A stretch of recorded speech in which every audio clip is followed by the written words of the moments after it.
नमस्कार, मैं प्रवीण अहलावत हूं। आप 90 डिग्री देख रहे हैं। दिल्ली चुनावों में भाजपा की प्रचंड जीत के बाद एक बात का पूरे देश को बेसब्री से इंतज़ार है कि दिल्ली में मुख्यमंत्री कौन होने वाला है। लेकिन इसी बीच पुख्ता खबर आ रही है सूत्रों के हवाले से कि प्रवेश वर्मा को दिल्ली का मुख्यमंत्री है वो बनाया जा सकता है। ये खबर केवल अब नहीं चली है, बल्कि पूरे दिल्ली में जब चुनाव चल रहा था तो दिल्ली देहात की जितनी भी सीटें हैं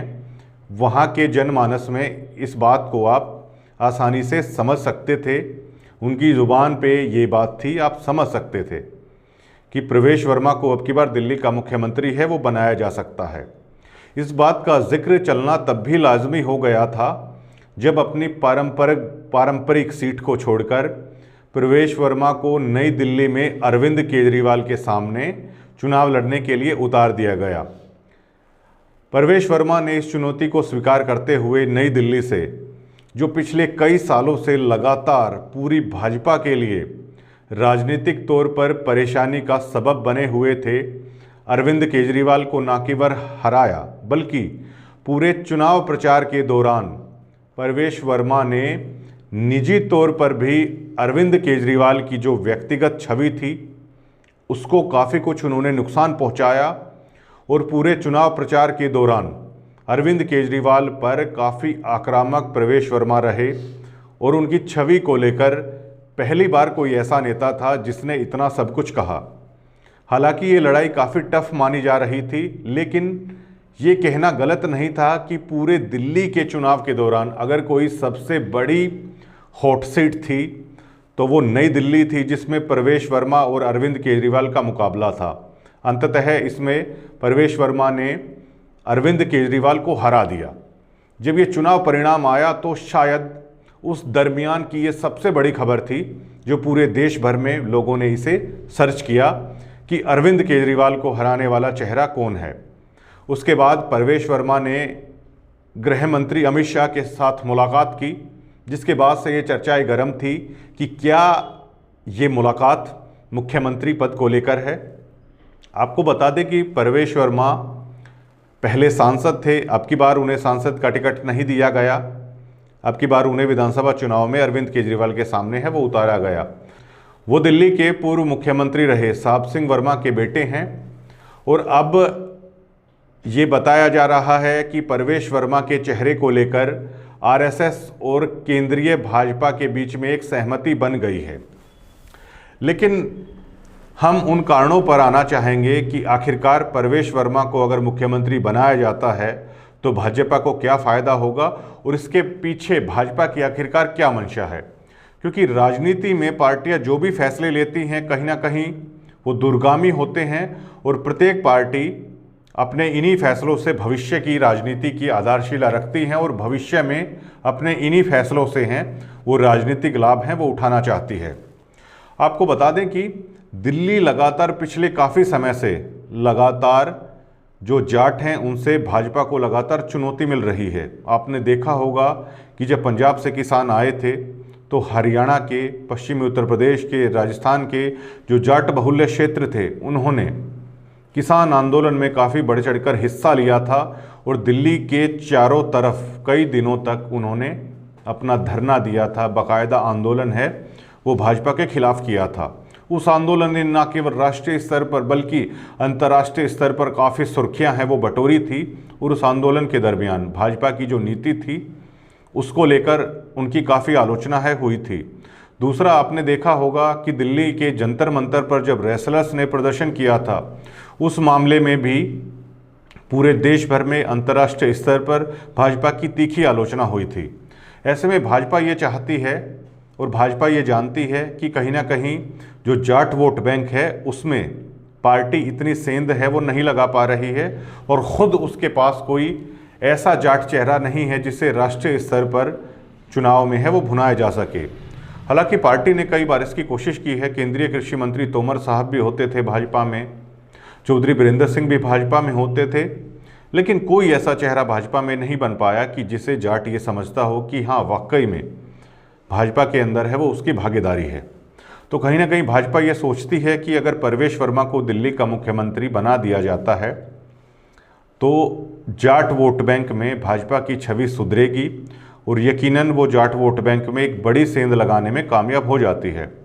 क्योंकि दिल्ली के मुख्यमंत्री अगर परवेश वर्मा को बनाया जाता है तो वो निश्चित तौर पर राष्ट्रीय राजधानी के मुख्यमंत्री होने के नाते हमेशा चर्चा में रहेंगे, हमेशा हाईलाइट में रहेंगे। और दिल्ली की संरचना ऐसी है कि दिल्ली के चारों तरफ अच्छी खासी संख्या में जाट वोट बैंक है, जो हमेशा से दिल्ली की राजनीति को प्रभावित करते हुए आया है। दिल्ली में कोई भी पार्टियां जब बड़ी रैली करती है, अक्सर कांग्रेस जब रैली करती है, तो उसमें एक अच्छी खासी भागीदारी है वो जाट जो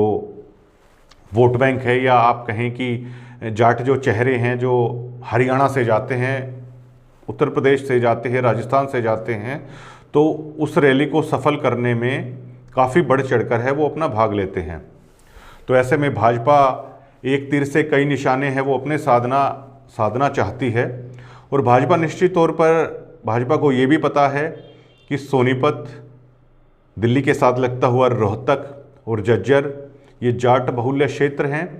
और ये हुड्डा साहब की राजनीति का भी गढ़ हैं। तो अगर ऐसे में दिल्ली में परवेश वर्मा को मुख्यमंत्री बनाया जाता है तो दिल्ली के साथ लगते हुए जो जाट बहुल्य इलाके हैं उसमें यकीनन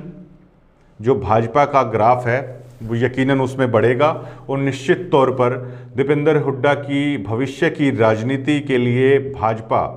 एक बड़ी चुनौती है वो पेश कर सकती है। और आने वाले राजनीति के दिनों में उत्तर प्रदेश के चुनाव हो, मध्य प्रदेश हो, राजस्थान हो, दिल्ली के चुनाव हो या हरियाणा हो, उसमें परवेश वर्मा के रूप में वो एक ऐसा चेहरा उतार सकते हैं जो उनके पास एक जाट नेता के रूप में है, उसे स्थापित है वो किया जाएगा। तो वैसे में जब ये खबरें आ रही हैं कि आरएसएस और भाजपा के बीच में ये सहमति बन चुकी है, तो यकीनन इसके पीछे भाजपा की सोच यही है कि जो जाट नेता की उसकी जो तलाश थी वो भी पूरी हो जाएगी। और आप यकीन मानिएगा कि अगर जब पंजाब से किसान जब आए थे, अगर दिल्ली में जाट मुख्यमंत्री होता तो भाजपा के पास अगर कोई बड़ा चेहरा होता तो निश्चित तौर पर बातचीत के लिए एक बेहतर मंच है वो तैयार किया जा सकता था। अगर जब रेसलर्स जंतर मंतर पर बैठे थे, अगर उस वक्त दिल्ली में अगर जाट मुख्यमंत्री होता तो बातचीत के लिए यकीनन बेहतर अवसर हैं वो खुले होते। कहीं ना कहीं भाजपा इस बात को बाखूबी जानती है और इसलिए वो परवेश वर्मा के नाम पर गंभीरता से विचार कर रही है। और परवेश वर्मा की दावेदारी इस बात से भी पुख्ता हो जाती है कि लगातार केजरीवाल न केवल भाजपा को राजनीतिक तौर पर चुनौती दे रहे थे, बल्कि भाजपा के जो सबसे बड़े चेहरे हैं, खुद प्रधानमंत्री नरेंद्र मोदी, अगर उनकी आलोचना करने में देश भर में अगर कोई सबसे सक्षम कोई राजनेता रहा है पिछले 10 साल की हिंदुस्तान की पूरी राजनीति में, तो उसमें अरविंद केजरीवाल का नाम सबसे ऊपर है। यकीनन वो सीधे सीधे प्रधानमंत्री नरेंद्र मोदी को चुनौती देते हुए है अरविंद केजरीवाल राजनीति करते थे। तो ऐसे में अरविंद केजरीवाल को हराने से भाजपा ने काफ़ी हद तक चैन की सांस ली है। और जो बीजेपी के लिए सबसे बड़ा कांटा कह सकते हैं हम राजनीति का, उसमें भी परवेश वर्मा हैं, उसे निकालने में कामयाब हुए। और अरविंद केजरीवाल को हराते ही परवेश वर्मा की नाम की चर्चाएं शुरू हो गई थी और उनके नाम की दावेदारी उसी वक्त प्रबल हो गई थी जब पूरे देश भर में ये खबर आई कि नई दिल्ली से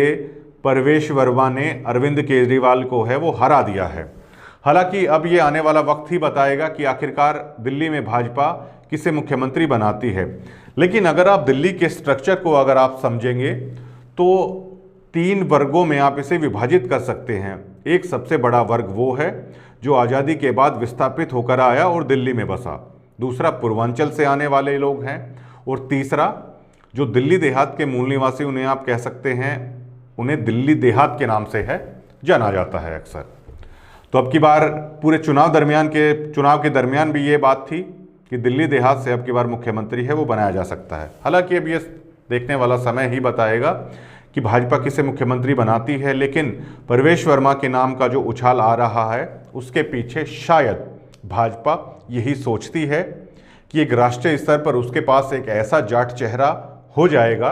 जिसका वो हरियाणा, दिल्ली, राजस्थान, उत्तर प्रदेश, मध्य प्रदेश के चुनाव में जाटों में पैठ बनाने के लिए अच्छा खासा इस्तेमाल है, वो कर सकती है। और भविष्य में अगर कोई ऐसा आंदोलन होता है जिसमें जाटों की भागीदारी होती है, तो उस वक्त भी